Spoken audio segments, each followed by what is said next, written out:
This is CBC Vancouver News.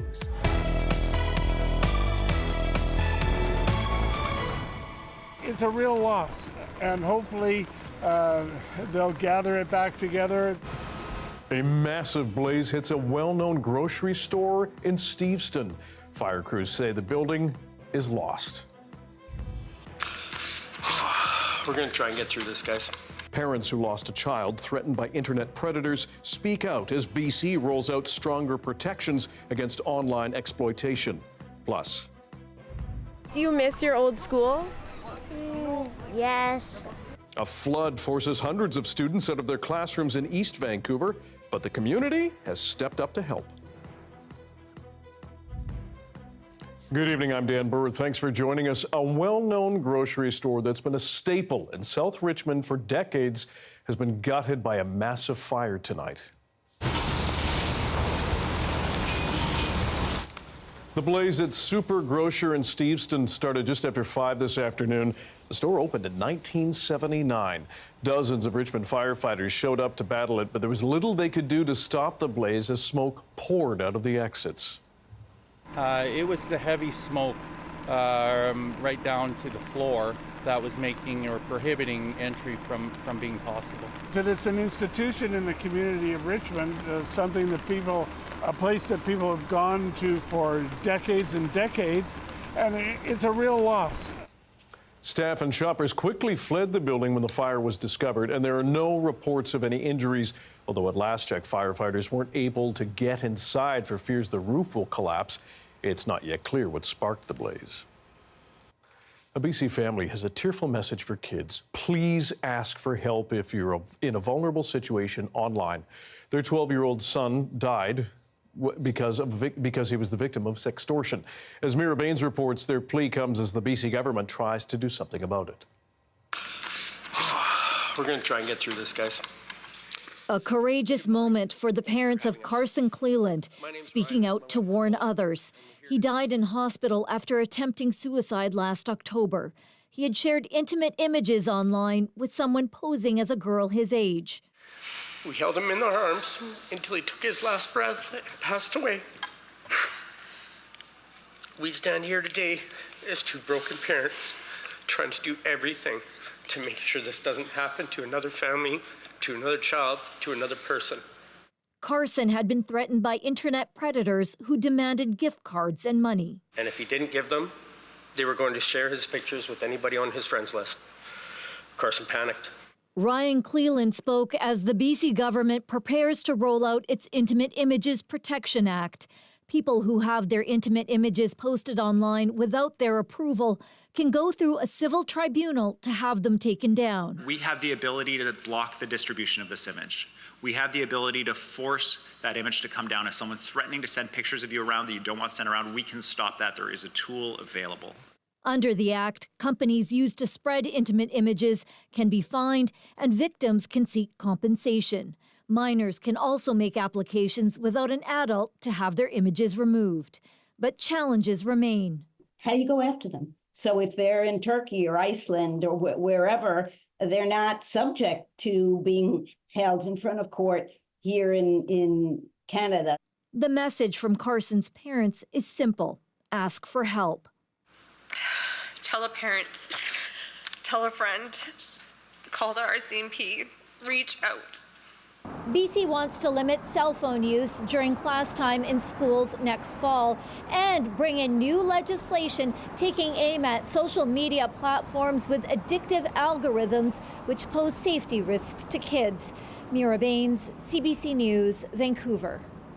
WorkSafe BC says 9 workers at the refinery in Burnaby required first aid on Sunday after an issue with a unit stack sent hazardous smoke and a stench into the air. WorkSafe says another 4 employees were forced to leave. 2 ambulances went to the Parkland refinery, but no one was taken to hospital. WorkSafe says the incident was a major release of hazardous substance, adding that Parkland violated the law by failing to immediately report what happened until later that day. On Sunday, many parts of Metro Vancouver were blanketed by a foul smell from that smoke. It's going to get very wet very soon and warmer. A series of storms are about to hit the south coast and Vancouver Island. Karis Hogg now on what's coming and the danger it brings. Get your umbrellas and galoshes ready. BC's River Forecast Centre is warning of potential flooding across the vast majority of the south coast, as consistent rainfall is expected to drench the region. Environment and Climate Change Canada say West Vancouver Island and the Coast Mountains could get up to 300 millimeters of rain over 5 days. So this is about 1/10 of the average annual precipitation in Tofino. And then for the mainland, they are forecasting, I read, 120 millimeters for the Fraser Valley, about Chilliwack. So the same thing, that's roughly 1/10 of what falls in rain over the year at Vancouver Airport. Flood watches are in place for the South Coast, Fraser Valley, and Vancouver Island, and there's a high stream flow advisory for the lower Fraser River tributaries. But it will also be quite warm, with highs reaching double digits in Vancouver on Sunday into Monday.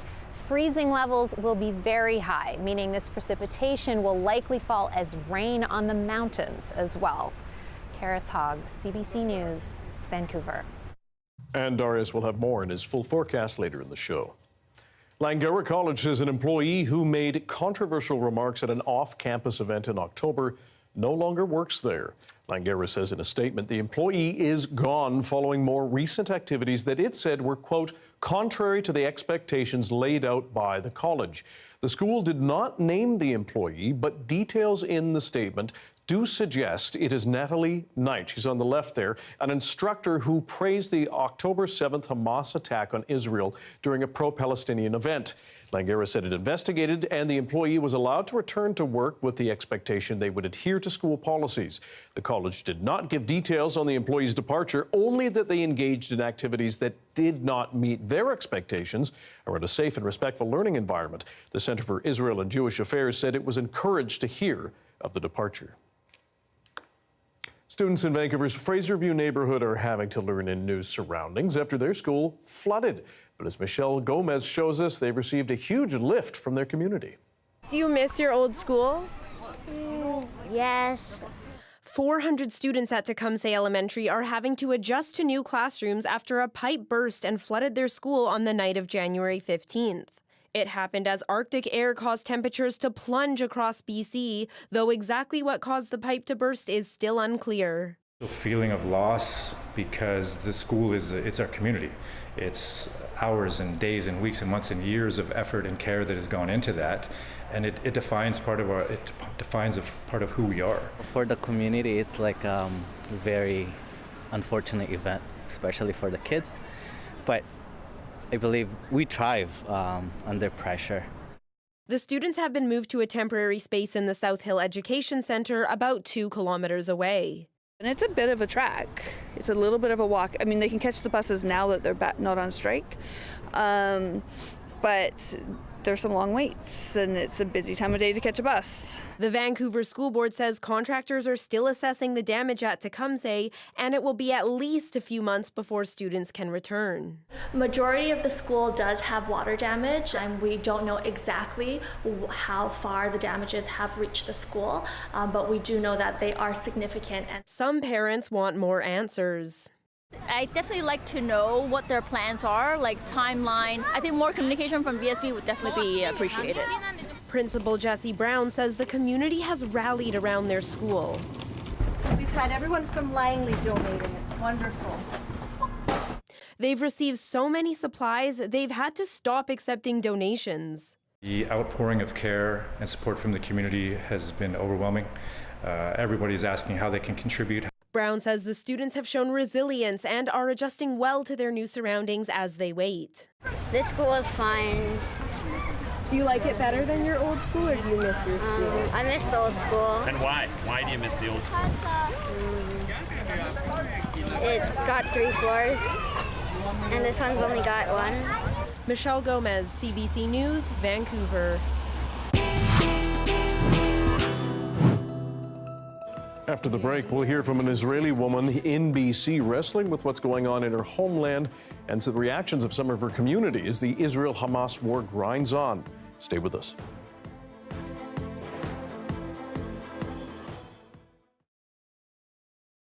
Hello to everyone watching our commercial-free live stream tonight.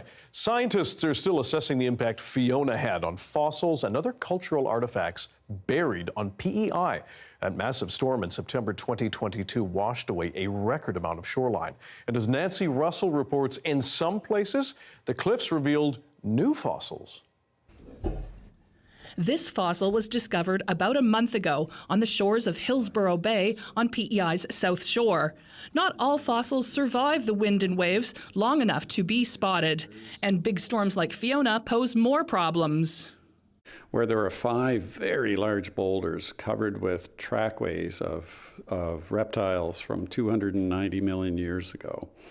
And they were taken away by Fiona. It's hard to imagine that the power of the ocean could have done that. But these things were like at least a ton each, and they were gone.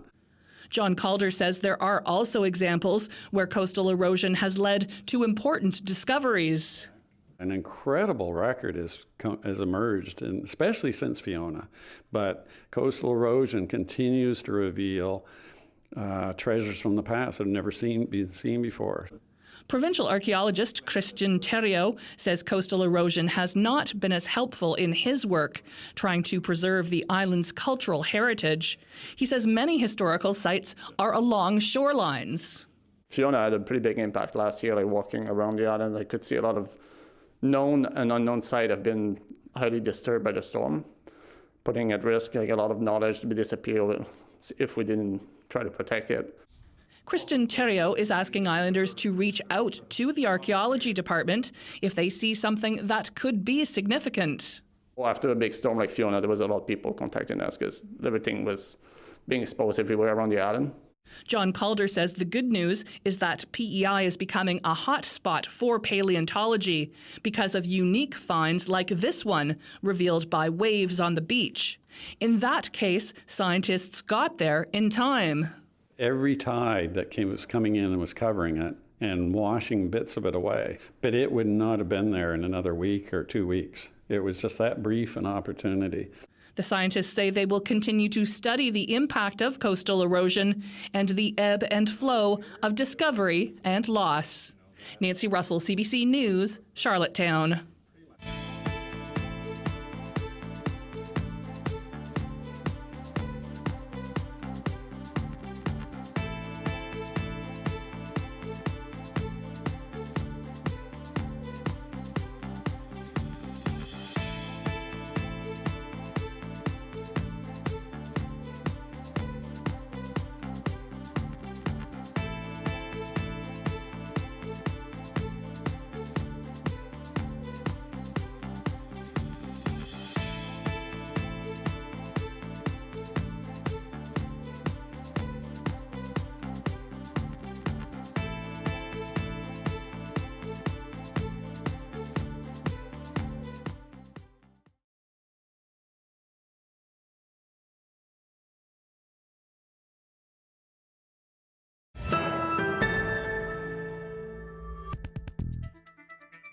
The Israel-Hamas war is now 100 days old. The enormity of that situation is hard to grasp at times, even harder for those with connections to the region. Tonight in our series, Voices from the Diaspora, we hear from Maytel Kowalski, a freelance marketing communications consultant here in Vancouver. She also sits on the board of the New Israel Fund of Canada and J-Space Canada. Her story now from CBC producer Sophie Woodruff. The idea of a two-state solution. That's the idea that Palestinians and Israelis both deserve the right to self-determination and statehood, gained traction right before Maytel Kowalski, who was 11 years old at the time, moved from Winnipeg to a kibbutz on the slopes of the Gilboa mountain range in northern Israel. I can remember it all. Like, it was such a... Everything is like stands out to me so much. Like, I can remember, I can remember the smell on that kibbutz, right? I have really specific memories of certain things that we did, or certain games that we would play, or it's really it feels very current still. Today, she lives in East Vancouver with her husband and her dog. Oh, hi, dog. We're looking at a photo album, actual tangible photos of really specific memories. And then this is actually the first school that I went to. So this is on a kibbutz called Mesilot. It is very, when they tell stories of early day kibbutz and, pioneers. Like, this is kind of still what it looks like. Maytal moved to Israel with her family in 1994, the same year that Yitzhak Rabin, the 5th Prime Minister of Israel, won the Nobel Peace Prize. He won it alongside the foreign minister, Shimon Peres, and Yasser Arafat, the chairman of the Palestine Liberation Organization. They won for their work on the Oslo Accords. It was a specific moment when a two-state solution seemed possible, when a peaceful resolution to this conflict, like the photos in front of us, seemed tangible. Maytal didn't just come of age during this period of optimism. It's built into her DNA, she says, on her mom's side specifically. That strength of character in my mom is something that I inherited. I mean, I think that I know that I'm from a very long line of, strong women. Her mom is Jewish. Her first marriage was to a Roman Catholic, Maytal's father. They split up 6 months after they moved to Israel. Her mom, who dreamed of living in Israel, stayed and raised her 3 kids there. Then she met someone else. This time, a Christian Arab Israeli from Nazareth. And I think they really did see themselves as kind of a microcosm of that larger conflict and solving that conflict. And it's funny because I feel like I'd always remember them being like, well, I mean, if we can do it, then why can't everyone else? It's like, well, but that's why it's so unique that you're doing it, because everyone else can't do it. Maytal says she was raised not just to appreciate tolerance and empathy, but to live it. She returned to Canada to attend university and, save for a year in Israel in her mid-20s, has lived here ever since. And her life has been shaped by those values, which ironically, she says are harder to come by in the diaspora community. You would think that there is a lot of polarization in Israel-Palestine because it is affecting the people on the ground the most, and that the further you move outside of that, the less polarized it is. And it's the opposite. And that completely struck me. And I remember being on campus and seeing the pro-Palestine protests that didn't have any Jewish voice or recognition of Jewish identity. And I'm like, well, I can't be a part of that. And I don't feel comfortable in that space. But then I went into the Jewish spaces and explored Hillel. And it was there was no space. The fact that I was people would always get really excited that I was Israeli. And then I'd, say things critical of the government or critical of the occupation or the settler movement. And it was well, hold on a second. And people just didn't know what to do with me. Right. And it was oh, so we're not doing that either. And for me, I think my whole life, and especially since moving back, I think a big part of my Jewish and Zionist identity is fighting for an equitable and just Israel, and self-determination and sovereignty for Jews alongside self-determination and sovereignty for Palestinians and a Palestinian state. And there was just no place, it felt like there was no place to have that conversation. Last spring, she traveled to Israel to protest judicial reform. Then, in August, news broke that she was fired from her job at the Jewish Community Foundation in Vancouver. It happened after she confronted the CEO of the Jewish Federation of Greater Vancouver, which runs the foundation. She confronted him during a public meeting about Israeli Prime Minister Benjamin Netanyahu's policies. She's remained outspoken since October 7th, but she says these days she feels more isolated. There was a protest, a pro-Palestine protest, I remember, that happened kind of in the early days, and a speaker referred to October 7th as a glorious and miraculous day here in Vancouver. And that really shook me. I wasn't expecting that. I was it was on a Sunday too. And I remember just being here the whole day, just feeling so how is this happening on my streets? And I posted about it on social media. She says her non-Jewish friends never denounced the language. And because of that and other incidents, she hasn't gone to protests here. So instead, she posts her views on social media. She's gained more than 1,000 followers since October. She's found community on social media, the place often blamed for polarization. It's the only other place she's found community since she was in Israel last spring protesting judicial reform. During those marches, she would walk with others who opposed the occupation of the West Bank and the blockade on Gaza.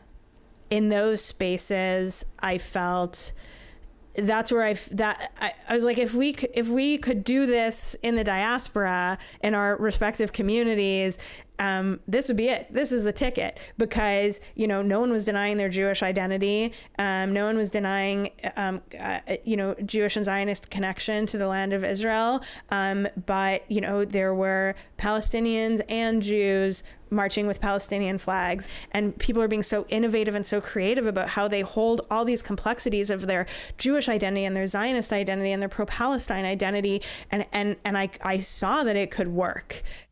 These are the streets of Jaffa. Maytal tells me that her upbringing in Israel and exposure to Palestinian culture and politics, and now her struggles to find community in the diaspora because of her own politics, have forced her to reflect on her belief in a two-state solution. It's a belief that used to be moderate, but since the height of optimism with the Oslo Accords in the 1990s, that dream has been eroded by ongoing bloodshed in the region, even though today it's the official position held by Canada, the United States, the European Union, China, and India. Now, at the grassroots level at least, Maytal's convinced her conviction about a two-state solution might just be as radical as it gets. It's a position that requires of you empathy for everybody, and it requires of you criticizing the other guy, but also criticizing your own side, which is so hard, especially when you're in a minority community. It's interesting that you asked me so much about my mom, because I had this click where when I realized, like, oh, that's a really radical position. I'm like, oh yeah, of course that's what I hold, because that's kind of how I've always been raised. And as much as it feels lonely, I think back to my mom and our life, and not allowing us to dwell in the hate and the bigotry, but instead look forward. And so I'm looking at this as a position of opportunity. And I believe that there are folks on the Jewish and Israeli side, on the Palestinian, Arab, Muslim side, who also hold this radical position. And I think that, like I said before about my life growing up, everything else was just noise and we were the future. And I think that that's true now. And I know that I think that it's probably really hard for people to embrace that right now, but I think it's the most important thing that we can do. Here is a live shot of the Queen Elizabeth Theatre in the rain. Lots more of that to come. Darius will have your BC-wide weather forecast right after this.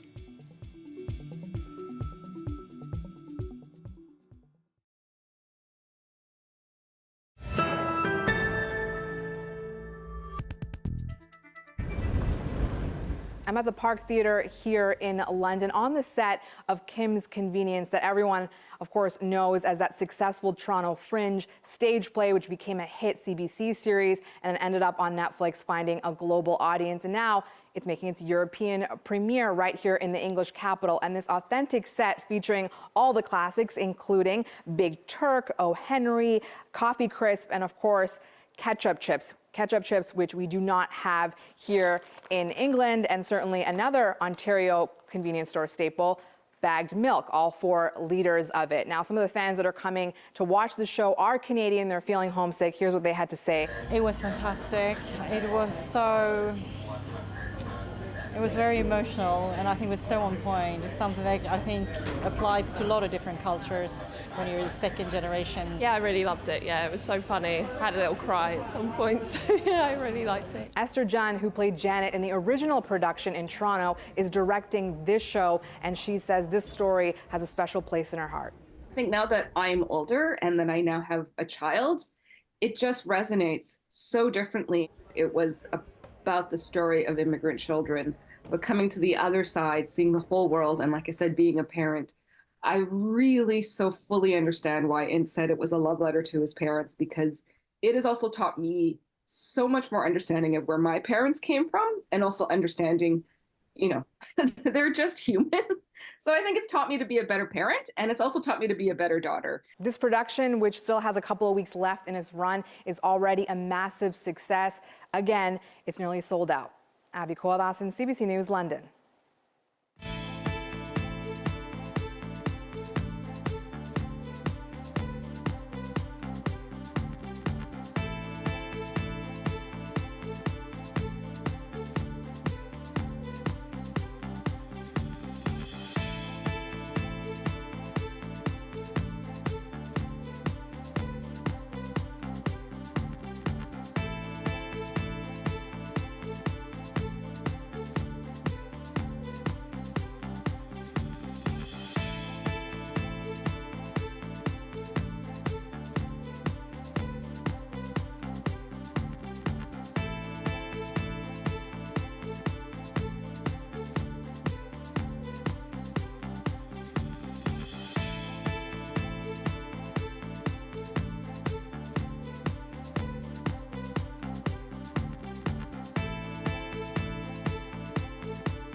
So I know when I really like a song, if within the first 3 seconds, I'm already vibing to it. Hey, I'm Rohith Joseph. Vibin' is the new show all about discovering great new songs and fresh artists from across BC and beyond. It's not one person dictating what good music is, it's the community sharing what good music is. Stream Vibin' on CBC Listen. The weather update is brought to you by Direct Buy Furnace. To cool and clean the air in your home, call Direct Buy Furnace. Installing Trane, the most reliable heating and cooling brand. Time for our BC-wide weather as we head into a weekend that looks pretty soggy, Darius Madavi. Yes, and even in the interior, we're going to see some of those systems break in. You can see our first atmospheric river that's really hitting south of BC, still sending lots of moisture our way. You can see these red circles are where we have that radar coverage, and you can see most of the island blanketed by that rain, going to continue over the next few days. You can see the first, all this atmospheric moisture, all this wet rain that's just holding up. You can see it heading right now down further south than BC, but the next one that comes Sunday, really going to smash into the island, really affecting primarily the central parts of Vancouver Island and then Howe Sound and along the sea to sky. So further north in that 2021 event that really devastated the Fraser Valley and here in Metro Vancouver, but still going to be very significant rainfall amounts and raising the risk of landslides, mudslides, local flooding, anything like that. Definitely going to be concerned, particularly on the island. So temperatures also coming up because of that moist air coming, warm air coming up from the tropics and from Hawaii. So across BC, even up north, you can see Fort Nelson even hitting almost 10 degrees by early next week. So some very significant warmth coming our way across the province, also affecting freezing levels, meaning if you're planning to go skiing this weekend, maybe rethink those plans, especially if you're planning on going on Sunday. We're going to see more than likely rain as high up as the Roundhouse at Whistler, meaning only the very highest peaks on Whistler and Blackcomb, and many ski resorts across the coast going to be seeing a lot more rain than snow, at least more than likely across that region. That includes our local mountains, where we're seeing pretty much no snow expected at all right through the weekend and into middle of next week. You can see not even the slightest hint of anything white or blue here, just lots and lots of rain, really expected to devastate that snowpack that we've really slowly been building up after that really slow start to the winter. Now, this is the first 48-hour period going from this morning into late Saturday. You can see that first atmospheric river event peel off, and then another 48-hour period. We have lots more rain coming. I even had to add pink to this scale because we had rainfall amounts so high. So that's anywhere from 250 to 400 millimeters of rain is in pink there. And you can see after that brief break on Tuesday, the next event that comes in also bringing some very significant amounts. And here in Vancouver, it really depends on your elevation, how close you are to the water, how much rain you get, as you'd expect. But again, that is all over a week, so we do have it is a bit spread out. Now, in terms of conditions, just chances in the interior, that'll continue as things continue to break in, but lots of activity up and down the coast. And here in Vancouver, it's a warm forecast, it's a wet forecast. It's definitely consistent, but expect lots and lots of rain, particularly if you're at higher elevations in Vancouver. No kidding. Darius Madavi, have a good weekend. You too. And that is your late news for Friday. Thank you for joining us tonight on all this busy week. For news anytime, check our website, cbc.ca/BC. Your next local news is tomorrow morning at 6:30 on CBC Radio 1. Good night, stay safe and dry.